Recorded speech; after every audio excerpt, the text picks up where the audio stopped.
My name is Daniel Rourke. I'm 46 years old, a mechanic out of Colorado Springs, and I used to spend most of my weekends out in the woods, fishing, scouting new trails, camping wherever my truck could crawl. Pike National Forest was my second home. I trusted those woods more than I trusted most people, but that changed in August of 2019. I've only told this story to a handful of friends, and every time I see the look in their eyes, the same look you get when you tell kids there's no Santa Claus, they think I lost my mind. But I know what happened. I know what grabbed me, and the scars on my left leg are proof that I didn't dream any of it. I wasn't running from anything that weekend.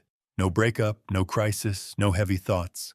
I just had a long week at work and wanted quiet. Real quiet. The kind you only get when you're miles from the nearest paved road. I packed light. Tent, stove, jerky, a couple beers, and my old stainless Ruger 357 revolver. I always brought the gun when I camped alone. Not because I was paranoid, just as a precaution. Mountain lions, the odd black bear, the occasional creep who thinks laws don't apply out in the woods. It never hurts to be prepared. I drove into Pike National Forest late that Friday afternoon and followed a rutted forest road until the ponderosas closed in overhead. I found a small clearing near a slope where the duff was soft and the wind barely reached. Perfect spot. I pitched my tent, got a fire going, and heated up a can of chili while the sun dipped behind the ridgeline. Nothing unusual, nothing strange, just another evening in the woods. It was warm that night, one of those strangely still, late summer evenings when the forest feels suspended in its own breath. The air sat heavy and unmoving beneath the ponderosas, warm enough that I kept my sleeping bag unzipped and draped over me, toes sticking out to cool off. Even the usual night breeze never came down off the ridge, leaving the woods so quiet and close that every distant rustle carried farther than it should have. I stayed up late watching the fire collapse into orange coals, listening to owls and the occasional rustle of something small moving through the needles. When I finally crawled into the tent, I placed the gun right next to my pillow. Habit. I don't know why I remember that detail so clearly. It just seemed sensible at the time. I must have fallen asleep fast, because the next thing I remember is waking up with my heart already hammering. Not from a dream, this was different. I woke because something had touched me. Before I could process anything, something clamped around my right ankle. A hand. A massive, unbelievably strong hand. I felt fingers, long ones, wrapping around skin and bone and dragging me backwards so fast, my sleeping bag twisted around my thighs and torso. I screamed before I even understood what was happening. 1 second, I was in the tent. The next, I was being yanked out through a shredded flap I hadn't noticed being torn open. It was dark outside. The embers from the fire barely glowed, just enough to define the shapes of trees and rocks, but not enough to see what had me, but not enough to see who or what was attacking me. I thrashed, kicking with my free foot, clawing at the dirt, at the pine needles, at anything I could grab. The hand around my ankle didn't budge. It felt like a steel cable. I remember thinking, this is a person. It has to be a person. No animal has hands like that. But then I heard the growling. Deep, wet. Animal. A low rumble pushing through a throat too wide to be human. My blood turned to ice. I panicked and kept screaming while desperately trying to hold on to something. Then I started kicking back wildly with my other leg. My heel struck something. A snout, a jaw, whatever it was. The grip loosened for just a second. Not much, but enough. I twisted hard, rolled onto my stomach, and scrambled toward the dark shape of my tent. Behind me, the thing let out a short, heavy grunt, but I could already hear it coming after me. Somehow, despite the near-total darkness, I knew exactly where my gun was. Muscle memory took over.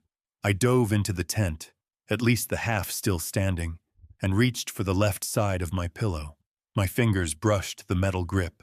Relief shot through me for a split second, then a pressure like a vice closed around my left calf. At first, it was just pressure, immense and warm, but then the teeth slid in, not cleanly, not all at once. Each point punched through muscle with a sickening stagger, like nails being driven through raw meat. I felt the skin tear around them, felt the separate lines of fire race outward from every puncture before they folded into one blinding, all-consuming burn. The pain didn't stay in my leg. It shot up into my gut, my chest, my skull, like my whole body was being crushed in a hydraulic press. I could feel warm blood running in streams down my shin even before the creature bit down all the way. And when the jaws finally closed fully, the teeth met bone with a grinding crunch that made my vision explode in white sparks. I didn't just scream, I convulsed with it. The pain so violent it stole the breath from my lungs. The thing dragged me backward again, ripping the tent stakes free. I lost hold of everything except the gun. With every shake, fire shot up my leg. I thought my bone had snapped. I somehow managed to twist onto my back, lifted the gun with shaking hands, and fired into blackness. The muzzle flash lit up the tent and the clearing like lightning, and then, for the briefest instant, I saw its face. At first glance, it looked like a wolf, but wrong, distorted. The head was way too large, too broad, the muzzle somehow oversized, the eyes set deep under a heavy brow, patches of coarse black fur, matted with dirt, framed lips peeling back over teeth the length of my fingers, and those big jaws locked around my leg. I fired again, and again. The creature jerked backward, ripping free of my leg so fast, the sudden absence of pressure hurt almost as much as the bite itself. For a split second, the air felt empty. Then it released a shriek so raw and high-pitched, it stabbed straight through my spine. It wasn't just loud, it was layered, as if 2 or 3 voices were screaming at once. A wolf's snarl stretched into a man's wail, twisted together into something that didn't belong to any living creature I knew.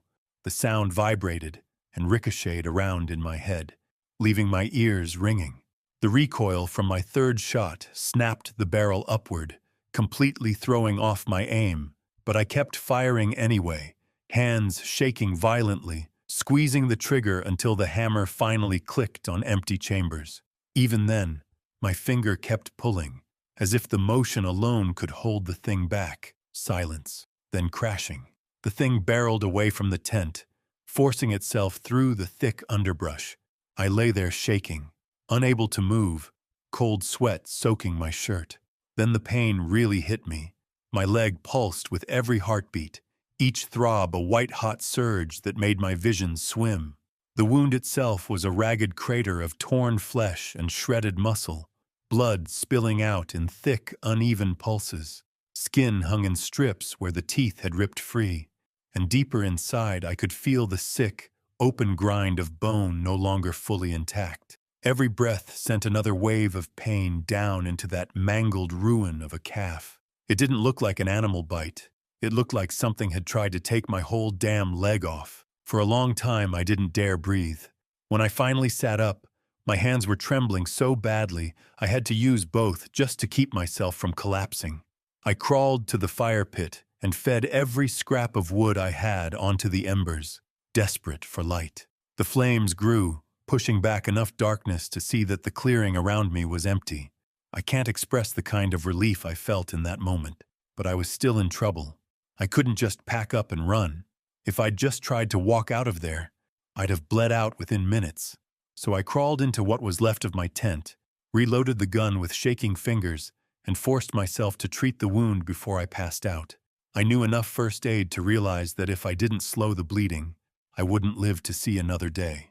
I tore open my first aid kit with my teeth, dumped everything onto the dirt, and wrapped a clean t-shirt around my calf, as tight as my shaking hands allowed.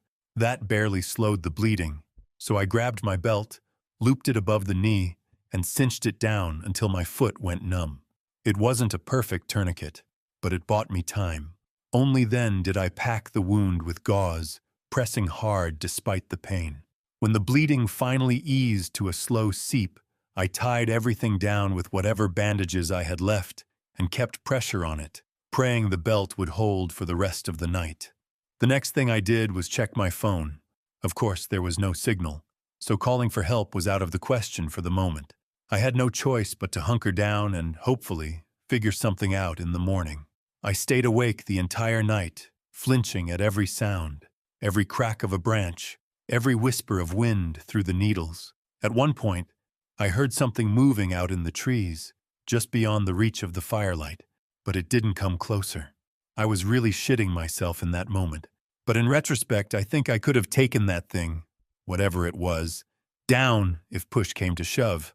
But the gun in my hands didn't really give me a sense of security back then. When dawn finally came, I forced myself up. My legs screamed in protest, but I managed to hobble enough to collapse my tent and gather what little hadn't been torn apart. I left most of my gear, leaning on a tent pole like a crutch. The half-mile to the forest road took everything I had. A couple in a pickup found me about an hour later, slumped against a boulder, pale and shaking. They drove me straight to the hospital. The doctors said the bite looked like a bear attack. A pretty damn big bear. At least that's the closest thing they could come up with. But they looked pretty shocked by what they saw. Of course, they didn't believe me when I said I saw actual hands. The doctors stitched my leg back together and kept me in the hospital for almost 3 weeks, constantly warning me about a possible infection. Luckily, that didn't happen. The recovery was long, brutal, and expensive. The forced time off work hit me harder than the bite did in some ways, and the medical bills stacked up faster than I could apply for new credit cards. But as much as it drained me, financially, mentally, physically, I don't really care. I'm just grateful to be alive. People still ask what I think attacked me out there. They bring up cougars, wolves, bears with mange, every creature that makes sense in a place like Pike. But I've spent years reading stories online, looking into sightings from remote parts of the US and Canada, and what I saw matches those reports a hell of a lot more than any normal predator. Folks call them dogmen. Most sightings don't end in violence. Most of the time, these things just watch from the tree line and disappear. Otherwise, there would be a lot more media coverage. Maybe the one I met was starving, injured, or just desperate. Or these things are smart enough to pick their victims in a way that doesn't draw enough attention. If it had gotten me, there's no way anyone would have suspected a dogman. They would have declared it a bear attack and moved on. That's exactly what they did when I told them what happened. All I know is that whatever grabbed me that night wasn't supposed to exist, and if they are out there, then the hundreds of thousands of hikers, campers, and hunters heading out into the woods every year are in more danger than they think. I used to think the Everglades were loudest at night. The frogs, the insects, the distant wader calls echoing through the mangroves. But dawn has a sound of its own, a kind of restless awakening, and it was that soft, shifting hush that pulled me out of my sleeping bag the morning everything went wrong. My name is Nate. I'm 34 years old, and for most of my adult life, I've been chasing quiet places after spending too many years in cities that chewed up my nerves. Birding was the one hobby that stuck with me. It gave me excuses to disappear, to focus, to listen. So when my buddy Jared asked if I wanted to try kayak camping deep in the glades, way out past where the airboats usually go, I didn't hesitate. We'd paddled out 2 days earlier, weaving through brackish tunnels of mangroves until it felt like we were wrapping ourselves inside the park's bloodstream. By the time we set up camp on a raised chickee platform surrounded by open water and low mangrove islands, I'd felt something like peace for the first time in months. The Everglades will do that to you. They look flat and empty at first, but once you sit still long enough, you start noticing the movement, the subtle ripples of fish feeding under the surface, the hush of wings overhead, the slow unfurling of life that's always been here, watching. That morning, the sun wasn't up yet. The sky had that faint blue tint that only lasts a few minutes before sunrise, like the world is still deciding whether to wake up. Jared snored behind me in his hammock, wrapped up like he was hibernating. I stretched, slid my feet into sandals still damp from the previous day's paddle, and pulled out my binoculars. The air was cool, especially for South Florida, and the kind of mist that clings to your skin hung low over the water. I'd planned to scan for herons and egrets picking their way through the mangroves, maybe a roseate spoonbill if I got lucky. I lifted the binoculars and began a slow sweep along the edge of the nearest island's mangrove fringe. I saw movement almost immediately, but it wasn't the flutter of wings I expected. Instead, a cluster of feral hogs rooted around the muddy bank, oblivious to anything except whatever tasty bulbs or crustaceans they were overturning. A big sow, two juveniles, and a younger boar. They splashed around in the shallow water without a care in the world. I kept scanning, hoping for a gator, but my lens stopped on something else, something strange. At first I thought it was a bear. The Everglades have black bears, and they can get big. But this shape was wrong. The shoulders were too narrow, the arms too long. The spine arched forward at an angle that made my stomach drop. Then the thing shifted, and all the air in my lungs left me. It was crouched low in the mangroves, half hidden in the shadows. But the faint early light caught enough of it to erase any doubt that I was looking at something I had no business seeing. The creature's head was a warped midpoint between species, elongated compared to any human skull, yet disturbingly short and rounded for a canine.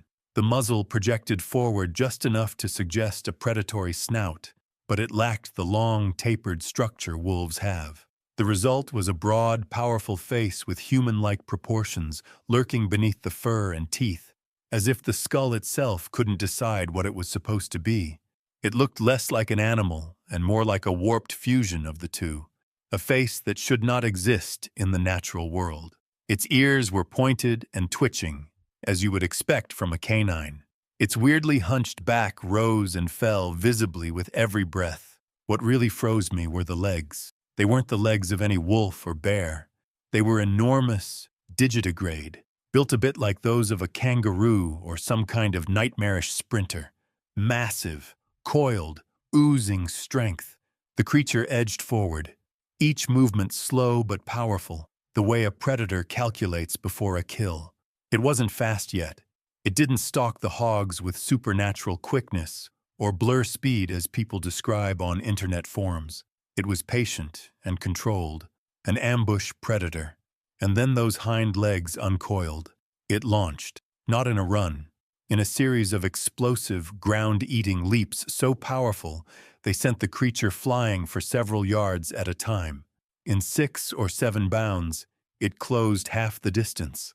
The hogs didn't even realize what was happening until the last second, when the boar screamed and bolted.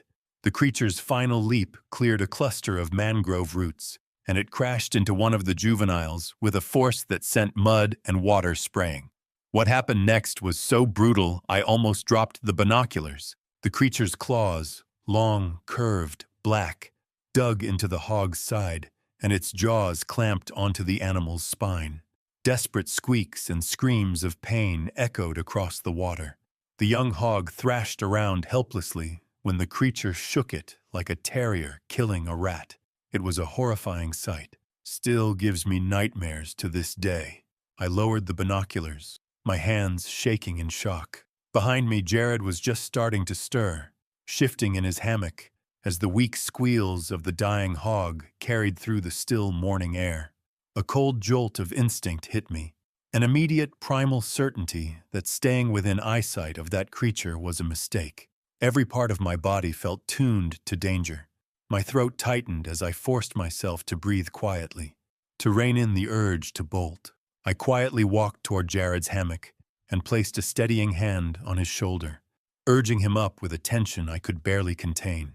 He blinked at me, unfocused at first, still caught between sleep and consciousness, clearly irritated at being woken so abruptly.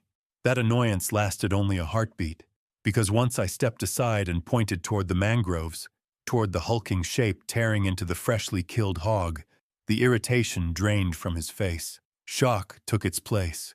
He lurched upright, grabbed the binoculars from beside his hammock, and lifted them with unsteady hands. As he focused, his posture stiffened. Wonder flickered across his expression, then disbelief, then something disturbingly close to fascination. The creature's outline, its impossible anatomy, its brutal efficiency. He couldn't look away. He exhaled sharply, shoulders tensing as he processed what he was seeing.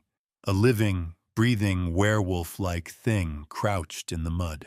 For a few seconds, he watched it with a kind of horrified curiosity, but I stayed close, reminding him, with silence, with urgency, with my own barely contained panic, that fascination was a luxury we couldn't afford. The thing was too close. If it noticed and came after us, we would only have seconds. And slowly, reluctantly, gravity settled into his expression. His own survival instincts finally kicked in. Without a word, he began breaking camp with hurried, deliberate movements, finally understanding that we needed to get the hell out of there before that creature decided to turn its head toward us. We moved with quiet purpose, hands steady as we packed away what little gear we brought. While Jared stuffed his hammock into its bag, I risked another look. The creature was still feeding.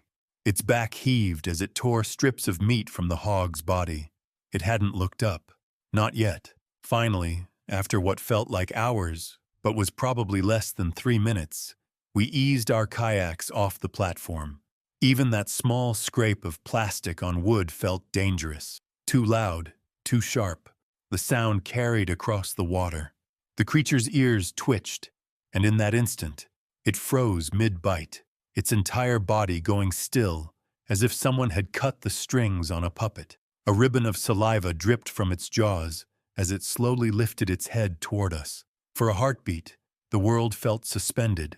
No breeze, no birdsong, no movement except the faint widening of its nostrils as it sniffed the air.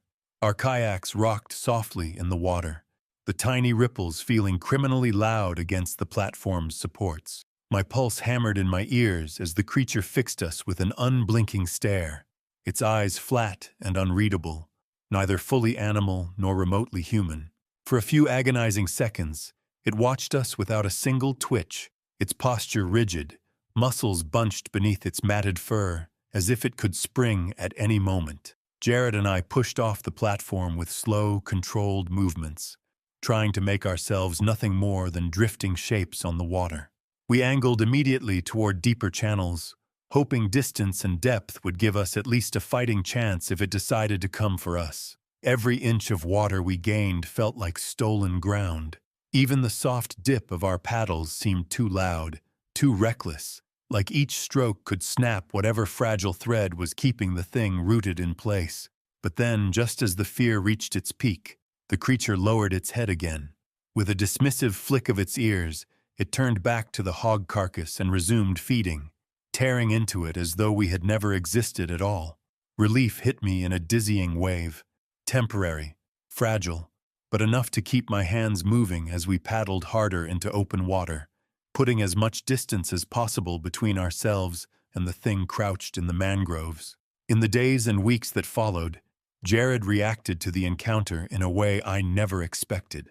Instead of fear settling into him the way it did in me, a slow, lingering dread that surfaced whenever I thought of those hind legs coiling for a leap, something else took root in him.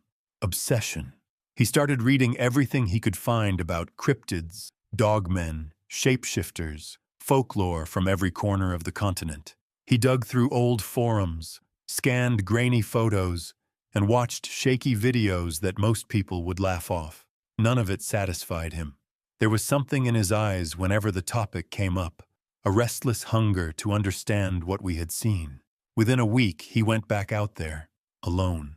I tried talking him out of it, but whatever hold that creature had over him was stronger than anything I could say. He made the trip again a few days later, and again the week after that, each time pushing deeper into the channels, convinced that the Everglades were hiding more than anyone realized. But he never saw it again. If he had, I would have been the first to hear about it. He would send me pictures before he even reached the dock, and though part of me is grateful he never crossed paths with that thing a second time, another part knows that the absence of proof only fed his obsession further. Some encounters leave marks you can measure. Others, the worst ones, plant themselves quietly and grow roots that never really stop spreading. I used to think I understood fear, not the childish kind that hides in closets and under beds, but the real sort, the kind that kneels on your chest and dares you to take another breath. 5 years ago, when I was 17, I learned what fear actually is, My father was a quiet, sturdy man shaped by three things: the Upper Peninsula, hard work, and a lifetime of keeping his emotions to himself. He'd raised me to hunt, to fish, to respect the woods, and to trust my instincts. At the time, though, I just thought of him as a man who loved being outdoors more than being around people. It wasn't until after he died of pancreatic cancer 4 years ago that I started wishing I had paid more attention to the way he looked at the trees, as if he knew they held secrets that weren't meant for most men. I've gone back to that night in my head so many times that the memory has stopped feeling like something that happened to me. It feels more like a story somebody else once told me, and I inherited the fear secondhand. But I was there. I heard the thing that prowled the woods. I saw the darkness move in ways it shouldn't, and I watched my father steady his rifle with a slow, deliberate calm, bracing himself as something terrifying prowled around our tent. Dad had planned the trip as a last-ditch attempt to bond before I left for college. We drove north from Detroit, deep into the Upper Peninsula, until the roads thinned into patchy pavement, then into gravel and mud. By the time we reached the logging trail that led to our campsite, we were an hour past the last cell signal and farther into the forest than I'd ever been. The air smelled like wet leaves and pine sap. A light breeze tugged the treetops. It felt serene, quiet in the way remote woods are quiet, not eerie. We left the truck on the side of the road, walked about a mile into the forest, and set up the tent. We had the fire going just as the sun began to melt into the tree line. Once camp was settled, we pulled up 2 folding chairs and cooked brats and potatoes over the open flame, the crackle of the fire blending with the low rustle of the woods. Dad handed me a couple of beers, my first real ones with him, not the sneaked sips at family gatherings, and said, with a rare grin, that college kids needed to build tolerance the responsible way. We talked about nothing and everything: fishing trips, stupid things I'd done as a kid, the kind of man he hoped I'd grow into. The firelight softened the lines on his face, and for the first time in years, he looked young, happy, almost weightless. We laughed well past sunset, finishing another round of beers as the sky turned ink black and the stars came out sharp and cold overhead. It felt perfect, like a night I'd remember for the rest of my life. Then the screech tore through everything. It came from somewhere deep in the woods, far enough away that it shouldn't have felt so close, yet somehow it punched straight through the air like it was aimed directly at us. The sound wasn't like anything I've ever heard before. Not an owl, not a cougar, not a fox, not even the metallic shriek you sometimes get from a deer. This sound was layered. If I had to describe it, I would say it was like metal scraping bone, mixed with the shrill rise of a woman screaming into a broken radio. But it was the effect that disturbed me most. The forest around us died instantly. One moment, crickets, distant frogs, the breeze brushing branches, all of it alive. The next, absolute silence. Even the wind seemed to drop dead. My father froze beside the fire. He didn't say a word, but I watched his jaw flex once, just once, before he stood up and scanned the tree line. "Pack up the tent," he said. "Now." "What was that?" I asked, though I already knew he wouldn't answer. He didn't.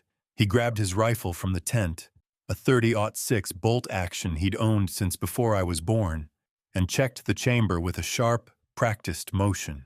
His movements were calm and precise, like he knew exactly what was coming. Dad's command to pack up was more reflex than plan, something he barked out because it felt like the right thing to do, but the woods didn't give us the time.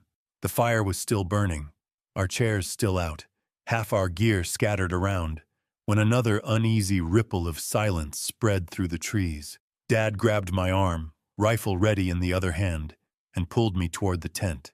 We retreated inside as the last scraps of daylight disappeared, leaving everything outside abandoned exactly where it lay. Inside, the air felt trapped, heavy. I was confused and scared, unaware of what was really going on. Dad stayed sitting upright, rifle across his lap, ears angled toward the woods as if waiting for something. He didn't have to wait long. It began with faint disturbances in the brush, soft rustling, the whisper of branches parting, the brittle snap of twigs under weight. At first, it sounded like footsteps from something trying not to be heard, each shift of foliage measured and intentional. Dad didn't hesitate. The moment he locked onto the direction of the sounds, he leaned out of the tent, lifted the rifle, and fired 3 rapid shots into the darkness, aimed not at anything he could see, but at the general pocket of woods where whatever it was seemed to be hiding. The blasts shattered the silence, echoing hard through the trees. He wasn't trying to kill it. He just wanted to scare it off, to make whatever was creeping around our campsite rethink its approach. But the moment the 3rd shot faded, the woods answered with nothing. No scrambling retreat, no startled crash through the underbrush, only quieter. Dad came back inside and zipped up the tent, his hand never leaving the rifle. For a few long minutes, nothing happened. The woods stayed eerily still, the kind of stillness that feels staged, like the whole forest was holding its breath, waiting for us to let our guard down. We almost let ourselves believe the warning shots had worked, that whatever was out there had decided we weren't worth the trouble. Then the noises returned, closer this time. The ground around the campsite was carpeted with dry leaves, so the first hints of movement came as a faint rustle, subtle enough that for a moment I thought I'd imagined it. But then came a clearer sound, a slow, measured step, followed by another, each one close enough to make my skin crawl. Something was approaching the tent, taking its time, fully aware that we were inside the thin nylon structure. The footsteps began to circle us, once, then a second time, tighter, closer, as if it were mapping the exact shape of our shelter, the exact position of each body inside. By the 3rd pass, the weight behind each footfall had changed. The ground seemed to compress under it, the thud deepening into something almost felt more than heard. It moved with a predatory certainty, a slow, dreadful rhythm that told us it wasn't the least bit afraid of the fire, the rifle, or humans in general. It also didn't make any effort to hide its presence. Every snapped twig felt intentional. Every crushed leaf sounded like a decision. With each step, the thing outside made sure we knew it had not been scared off. It was coming for us. A long, dragging inhale followed, right outside the tent wall. The sound was so close it felt like the creature's breath seeped through the nylon and brushed against my skin. Then the smell hit us, a horrible stench of rot, wet, animal decay mixed with something sour and chemical, poured through the tent seams and filled my lungs before I could cover my nose. It was the kind of smell that doesn't just sit in the air, but clings to you, crawls down your throat, coats your tongue. My stomach lurched. My eyes watered. Whatever was outside wasn't just alive. It was decomposing, or carrying the stink of something that was. It was sniffing us, drawing in the air, as if pulling our scent apart layer by layer. It wasn't just smelling. It was studying, cataloging, trying to decide exactly what kind of prey we were, and whether it wanted to commit to taking us down. The inhale stretched on far too long for any normal animal, a deep, rumbling pull of air that made the hairs on my arms lift and my heartbeat hammer in my throat. When it finally exhaled, the warm, damp breath pushed the tent fabric inward. Its nose was only inches from the tent. For the first and only time in my life, I felt hunted, like a lamb about to be torn apart by a wolf. The tent fabric shifted faintly inward, just enough for me to make out the warped silhouette of something pressing its weight against the nylon. At first it looked like a shoulder, then like an arm, then like something in between. The outline swelled and flexed as it breathed, the size of it so overwhelming it made the tent feel like a toy. Whatever part of its body was touching the fabric hovered well above my own height. This thing wasn't just massive, it was towering. Easily over 6 feet, maybe closer to 7 or more, judging by how much of its shape I could see even from my cramped position. In that moment, my brain clawed for the most reasonable explanation it could find. Bear, I told myself. It has to be a bear. But no bear I'd ever heard of moved with such slow, purposeful control while standing on its hind legs. Deep down, even before the truth fully registered, I knew Whatever pressed against our tent wasn't something the forest was meant to hold. Dad mouthed, "Don't move." I didn't dare. He slowly and quietly retreated to the opposite side of the tent, raising his rifle at the same time. From where I crouched, I saw him aiming the barrel directly at the warped silhouette pressing itself against the nylon. His breathing went shallow, disciplined, every ounce of him focused on that shifting outline. For a split second, the creature pressed even harder, its weight sinking the tent wall inward until the muzzle of the 30-06 and the thing were separated by only about 2 feet. Dad didn't flinch. He tightened his grip and pulled the trigger. The blast inside the enclosed space felt like a grenade going off, deafening, blinding, a shockwave of sound and pressure that seemed to tear straight through my skull. My ears blew out instantly, a sharp pop followed by a rushing, suffocating void where sound should have been. The flash lit the tent up white, erasing every shape, every sense of direction. I felt myself tip sideways, hands flying to my head as my vision blurred and doubled. For a moment, I couldn't tell which one was up, whether the tent had collapsed, whether the creature was still on top of us, whether Dad had fired again, or if the world itself had just split open. All I could register was movement, a violent lurch in the dark, as the nylon straightened in an instant when the thing pulled away from the tent. Through the ringing fog swallowing my hearing, I felt more than heard the creature's reaction, a wet, trembling vibration in the ground, followed by a distorted, agonized scream that tore through the night like metal screaming against metal. While I was still trying to regain my senses, Dad was already on the move. I barely had time to register the shift in the air when he unzipped the flap in one sharp motion and slipped outside, the rifle already coming up to his shoulder. My vision was coming back, but my ears were still filled with a suffocating, high-pitched ring that made it impossible to tell if I was shouting or silent. But through the haze, through the blur, I made out my father's silhouette framed against the darkness, steady, unshaken, aiming at something I couldn't see with the calm precision of a man who had been in danger before. He fired again and again into the shifting shadows, off to the right. I stumbled after him without meaning to, my body moving before my mind had caught up. The cold air hit me like a slap, and the world reeled, trees spinning, stars smearing across the sky, the forest floor tilting under my feet.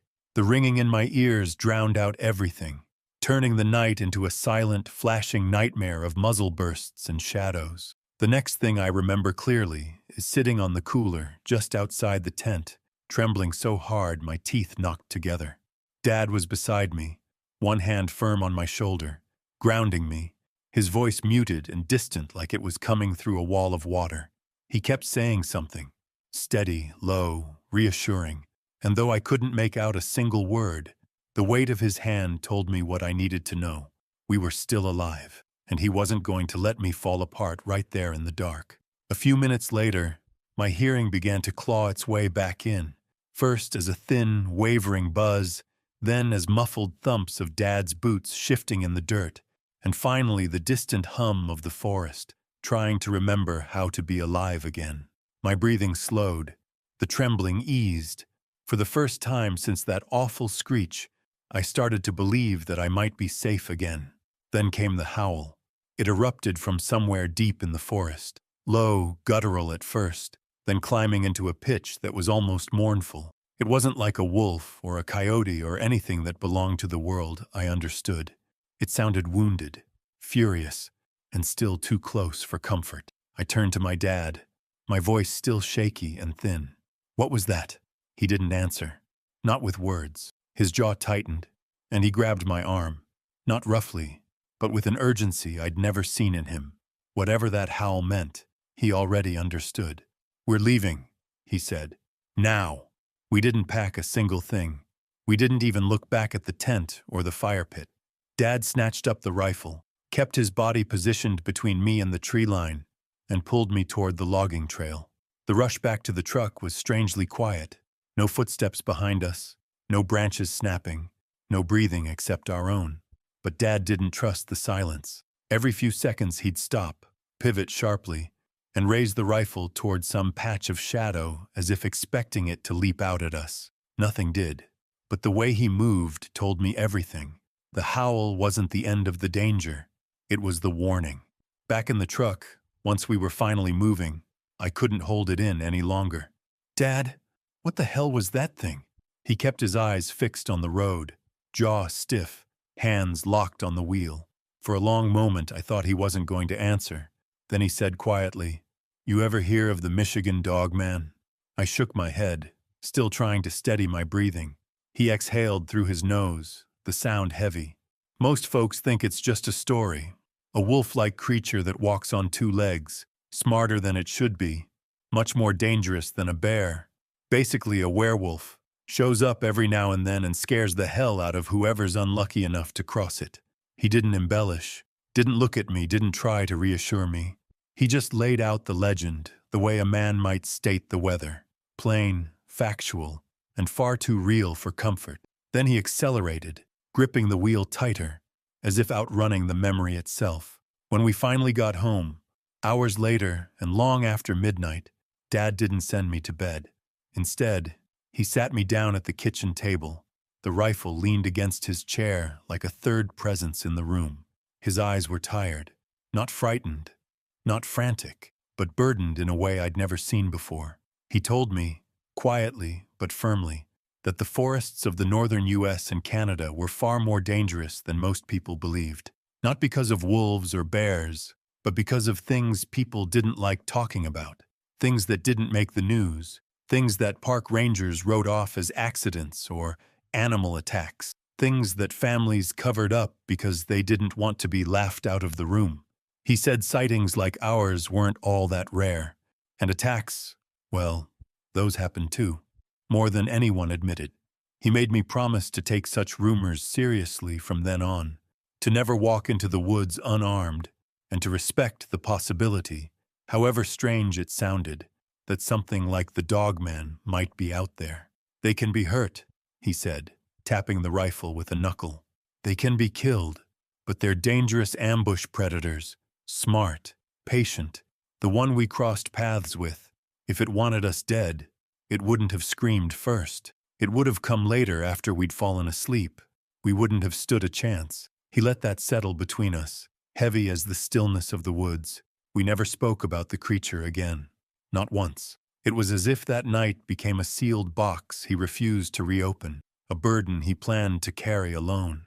And now that he's gone, I wish I'd pressed him harder. Asked what he'd seen before, what he'd heard, what he truly knew about the Dogman. Because he did know. That much is clear to me now. Not from legends or rumors, but from experience. Real, lived experience he never passed on. Whatever he carried died with him, leaving me with nothing but questions and the memory of a truth I only glimpsed for a single terrifying night. A truth I may never fully understand,